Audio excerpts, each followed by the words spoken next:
Kim geldi ha? Kim geldi ha?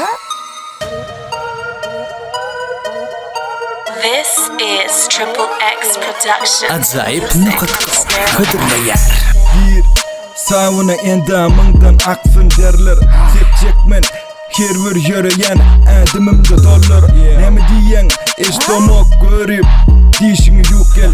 Nemi diyen sallanyan kuluğun balığı duladım. Tekerler yağdı yalmaş ya maşina sallanıp yol varsın hami ayağımın aşağına dur gelmişik hoş geldin mihman paytağıdım aşka vada meni çek pisse gel yanında dur yenimi sana özünü neyli duyan savunada oturan vaktın özünü kaltap buldum duymam soğuk suva kelleğim serkoş önünde tansını yandır uzunca balık çek yandır özüne kara saçlı biline yağlık aylanyan kim bilen ha aylanyan kim bilen ha men bilen miya on bilen miya ol gizem biz bilen miya aylanyan kim bilen ha aylanyan kim bilen ha men bilen miya on bilen miya ol gizem biz bilen miya okay ya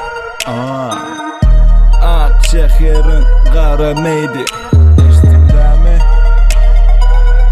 Aşka X vat kaldı Production. 24 Let's go Jack D ya da Hennessy ya da Miller Bunları içinde özünü duyursun hamalı milyoner Aynalım açık maşini müşeye Tutman bağlamana seyredip saçını örye Aman cumik Kıyıları berbat KPK 665 8 gökçe yaş Karkıfta aylanya gece gündüz çapık kaş İşleyen mi çapık kaş Triple X Production. Alyosh Pizza House La Blaze hoş geldin Harkova Selamun aleyküm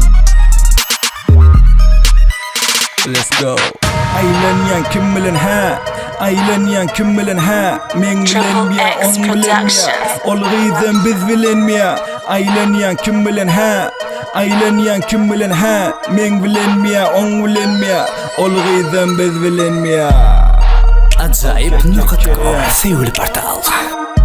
Hollywood Yellowstone Paris London Triple X Production. Katbuş Gözü gök Siena Wonder Reka The White